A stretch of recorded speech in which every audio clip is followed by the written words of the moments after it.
What if everything you thought you knew about Meghan Markle was a carefully crafted illusion?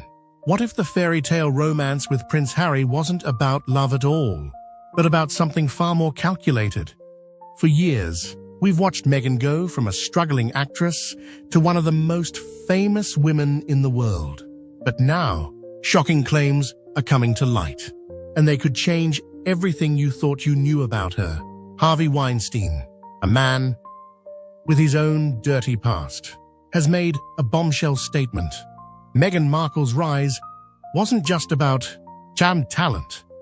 What if she was using the right connections to climb the Hollywood ladder, and maybe even further than that? It sounds like something out of a movie, but this is real life. Did Meghan really have a hand in orchestrating her way into Prince Harry's heart? Was she simply a woman chasing love? Or was there something more behind her whirlwind romance with one of the most eligible bachelors on the planet? In this video, we'll dive into the explosive accusations, examining whether Meghan Markle is the ambitious social climber many think she is, or if she's simply misunderstood. Stick around, because what we're about to uncover might just change the way you see her and the royal family forever. Let's take a step back for a moment. What if Meghan Markle wasn't the woman we've been led to believe?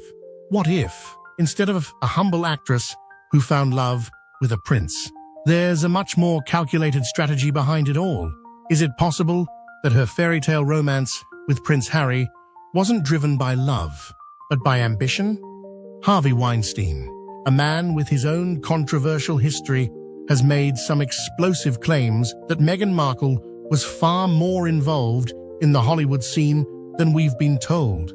Weinstein, who has long been a part of Hollywood's dark underbelly, suggested that Meghan was part of a network of actresses who exchanged more than just talent for career advancement. He painted a picture of a woman deeply embedded in circles of power, using connections to climb the ranks. But how much truth is there to this? Let's dig into this a little more. Meghan's early career was far from glamorous. Before Suits, she was doing small, forgettable roles. Remember her as the briefcase girl on Deal or No Deal. She wasn't exactly a household name. But then something changed. Suddenly, she was on a hit TV show, rubbing elbows with the rich and famous. Was it pure talent, or was there something more at play? In Hollywood, it's often about who you know, not just what you can do. It's about making the right moves at the right time. Here's where it gets even more interesting. Meghan was married to Trevor Engelson, a Hollywood producer, before she met Prince Harry. Some critics argue that she used this marriage as a stepping stone, much like she might have used other relationships to further her career. After her divorce, she quickly entered another high-profile relationship, this time with Canadian chef Corey Viello. Not long after, she was in Prince Harry's life. Was this a coincidence? Or was Meghan strategically positioning herself in the right circles, all while maintaining an image of an innocent, loving woman? Let's take a step back and think about Meghan's own words and actions. Early interviews show that Meghan wasn't just a fan of royalty, she seemed obsessed with the idea of being a princess.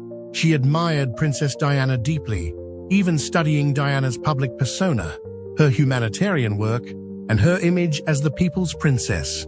Could it be that Meghan's ultimate goal was to position herself in a way that would allow her to recreate Diana's legacy, this time as the star of the show? It's worth asking. Did Meghan get swept up in real love?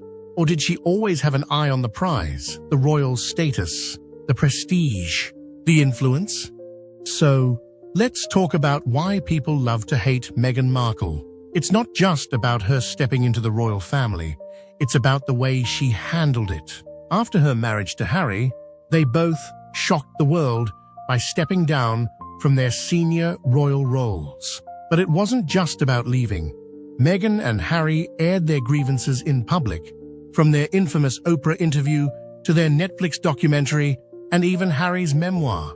These weren't just stories of royal rebellion, they were a deeper look into their discontent. To many, it felt like a PR campaign meant to win sympathy But instead, it fueled even more backlash. And then there's the media. In Hollywood, celebrities can craft their own image. But in the UK, the press is unforgiving. Once Meghan and Harry left, the tabloids dug into her past, her family, her relationships, and even accusations of bullying palace staff. Instead of winning people over, Meghan became one of the most divisive figures in modern royal history. But let's take a moment to think about where we are now. Meghan and Harry's Hollywood dreams seem to be fading fast.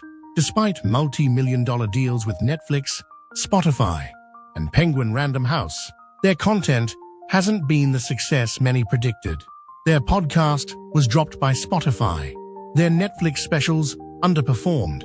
And Harry's memoir, while a bestseller at first, hasn't kept the public's sympathy. Could it be that they've miscalculated the game? Did Meghan, the woman who rose to fame by playing it smart, end up losing control of her own narrative? So, what's the truth behind Meghan Markle's rise to fame? Was it love, ambition, or a little bit of both? The claims made by Harvey Weinstein, despite his own troubled past, have certainly added fuel to the fire. But even if there's no clear proof, the bigger question remains. Did Meghan Markle play the game better than anyone else? Or did she simply get caught up in the whirlwind of her own ambitions? And don't forget to hit that subscribe button for more in-depth discussions and analysis on the royal family. Join us as we continue to break down all the latest royal news and controversies. Stay tuned, because the royal drama is far from over.